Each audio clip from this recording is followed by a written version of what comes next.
A escrita se desenvolveu a partir do desenho. Antes da escrita, usava-se o desenho de uma coisa para representar. Queria representar um peixe, desenhava um peixe. Depois passou-se a desenhar o que seria o som daquela coisa. Foi assim que começou a escrita.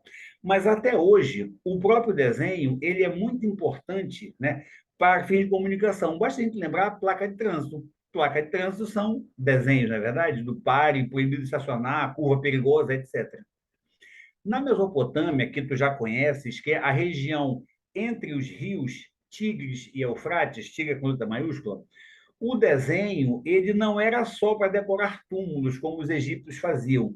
Eles produziam pinturas, relevos e desenhos em vasos e utensílios de cerâmica para celebrar as vitórias que eles tinham nas guerras. Agora, as cenas eram semelhantes aos que os egípcios representavam. Tanto assim que algumas peças, os estudiosos têm dúvida se é uma peça da Mesopotâmia ou do Egito. Na Grécia, os desenhos buscavam mostrar a perfeição. O artista grego ele queria buscar sempre o equilíbrio. Os gregos tinham muito interesse em desenhar o homem, que eles consideravam o homem é a medida de todas as coisas, né? Agora, o que pode ser perguntado? Um estilo de desenho comum lá na civilização grega antiga era a chamada figura negra ou figura vermelha, que era usada em vasos e utensílio de cerâmica. Olha só, o fundo, tá aqui, ó, aqui é a figura, olha lá, na figura negra, a figura em si é negra, e o fundo, aqui não aparece muito não, mas é cerâmica, a cerâmica é vermelha, né? Então, a figura é negra, destaca porque a figura é negra. Aqui é o contrário, aqui o fundo é negro, tá? E aí destaca a figura que está na frente. Quer dizer, o fundo é negro e a figura fica na cor da cerâmica, meio avermelhada, tá? Então, isso aqui seria figura vermelha seria isso aqui, figura negra seria isso aqui, tá? Usavam o preto para destacar o que eles queriam pintar, as figuras humanas em geral.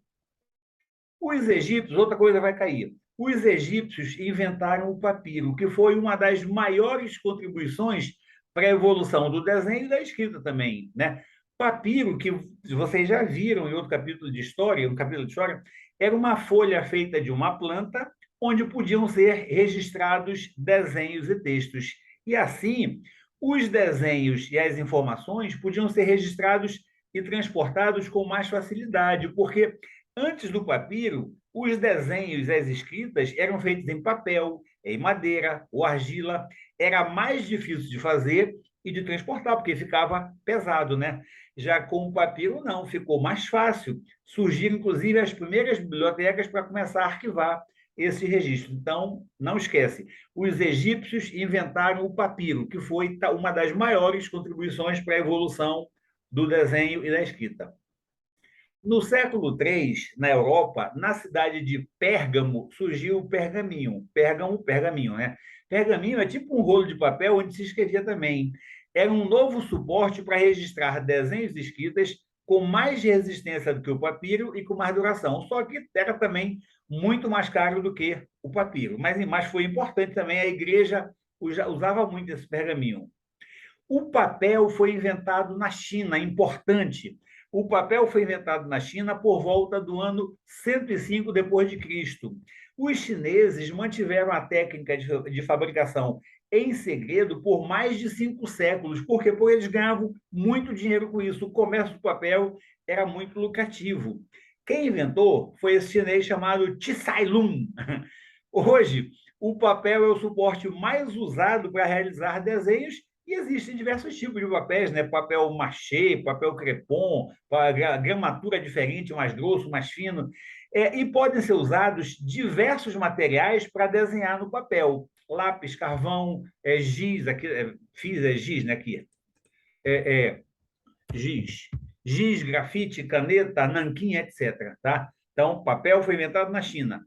Na Idade Média, o desenho era visto como um começo da pintura. O desenho não era visto como isolado da pintura. Desenhava para poder pintar, né?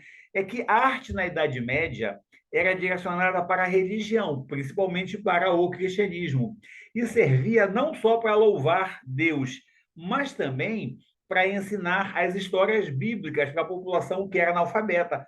Foi aquilo que a gente viu lá em história. Para quem não sabia ler, o desenho servia para transmitir as histórias.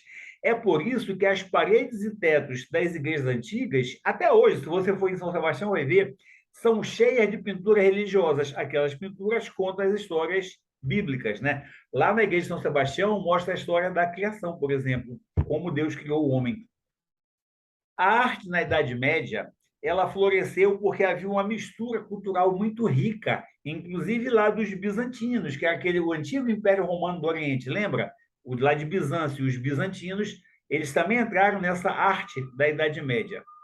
O desenho era mais importante do que a cor. Era mais importante manter um desenho que identificasse bem as linhas e bem os contornos das figuras do que destacar as cores. Agora, às vezes, né, nessa Idade Média, as figuras eram deformadas para acentuar os traços mais expressivos, tipo, é, o... só, só um instantinho, peraí. Oi.